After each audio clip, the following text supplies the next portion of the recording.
So we have a motion to release these proposed amendment to the public, and Brian has reviewed that for us. So are there any questions on this?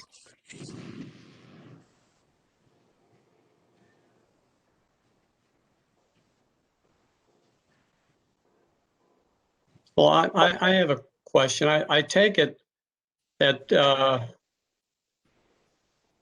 at the federal level, things are still perhaps sort of in a state of flux. It doesn't, the reconsideration wouldn't take effect for a few years. And plus, there could be some litigation concerning that. Plus, the EPA might decide to reconsider the reconsideration. Is that all pretty much true? Yeah. The provisions that were left in place were generally the ones that were coming into effect on a much shorter time period. So those emergency response coordination activities and the information sharing have a much shorter horizon before they become effective, and I think may be effective soon, if not already. Okay. So companies are already mandated at the federal level to do many of those things. It's the provisions that we are proposing be released for public comments that generally had the longer horizon. Furthermore, to the second point, yes, there is definitely litigation ongoing. There was a lawsuit, as I mentioned earlier, regarding the initial convening of the reconsideration proceedings, which struck down their stay. However, they did finalize their amendments, their reconsideration rather, in 2019.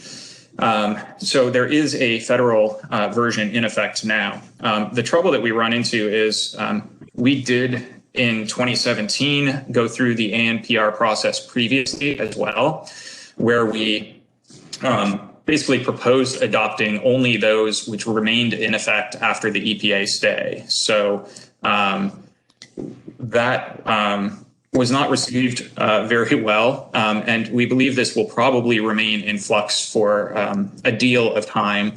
The litigation can take years. However, at the federal level, it's only speculation as to what may happen next. There is absolutely the possibility that they could reconsider the reconsideration, but it took almost 3.5 years previously. So we believe at this time that it is proper to move forward at the district level.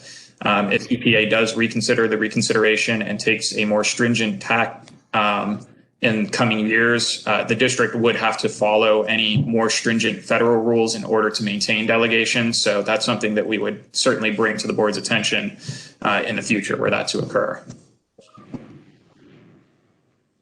Okay, thank you.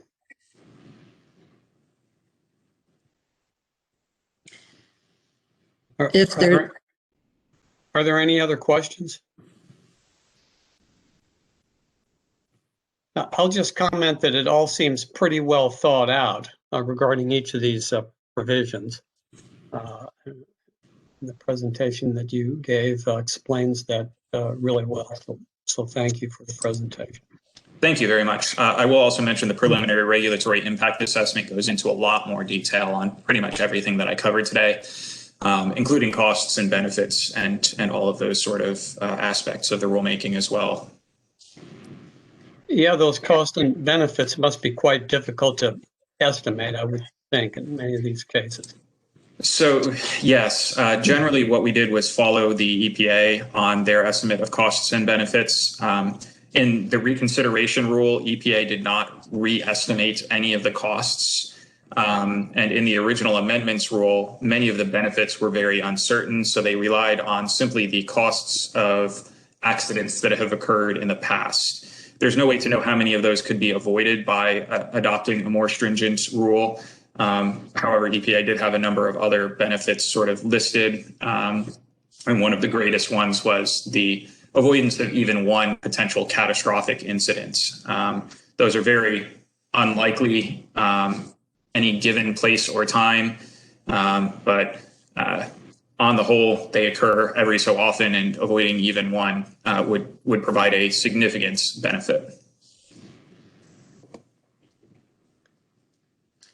At the federal level and also our level, are we required to demonstrate that the benefits, no matter how uncertain the valuation of that is, as well as the cost, which has less but some uncertainty, are we required to demonstrate that the benefits exceed the cost, or just that they're more or less, in line, the same order of magnitude, that things make sense? Because a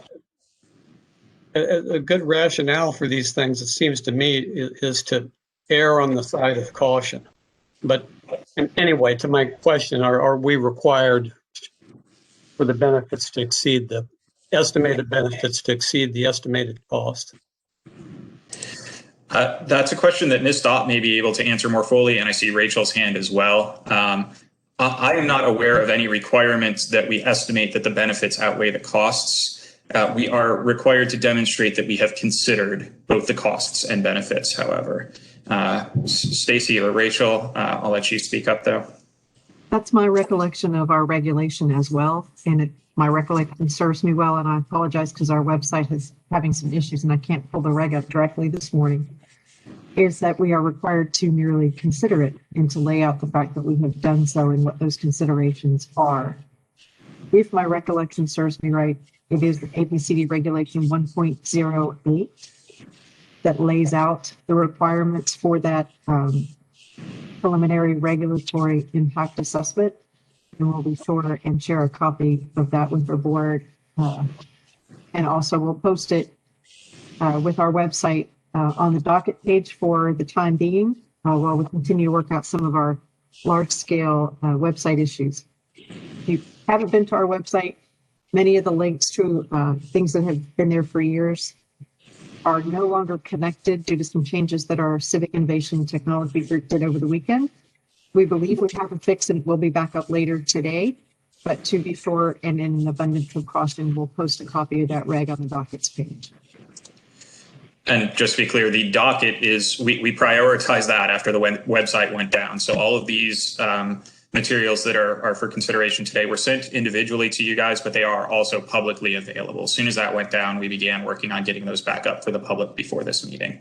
So those are available. In addition, I'll note, depending on the results of today's meeting, this may be a topic for the director's report at a future board meeting. I would be glad to make sure that we bring more information on that aspect specifically to the board if that is a topic of interest. Okay, good. Thank you. Then are there further questions or comments? Yes. Keith, did you raise your hand? Sorry. No comments? We do need to conduct a vote if there is no additional discussion. We could do that by raising hands if you like, because I know people have mute. So if we could have a vote, all those in favor of releasing the amendments for public, a 60-day public comment, if you'll raise your hand. Ms. Allen? Okay. Yeah, in the room is a yes. Okay, I see you. So the motion passes and the district will release the amendments for a 60-day public comment.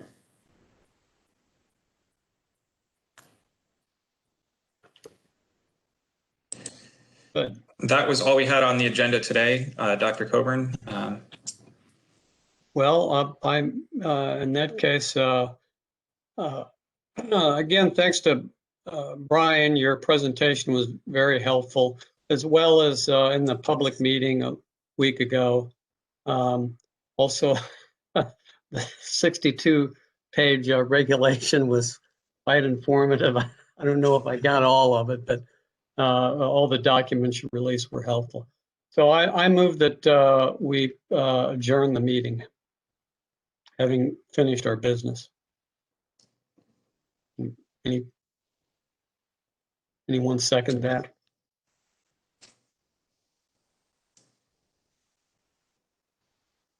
Is there any other? Yes, nodding your heads. Oh, raise your hand if you approve to adjourn the meeting. I second it. You second it? Okay, all right. And okay. Well, then in that case, our business is concluded and we agree to adjourn. Thank you all very much. Thank you. Bye-bye. Thank you, everybody.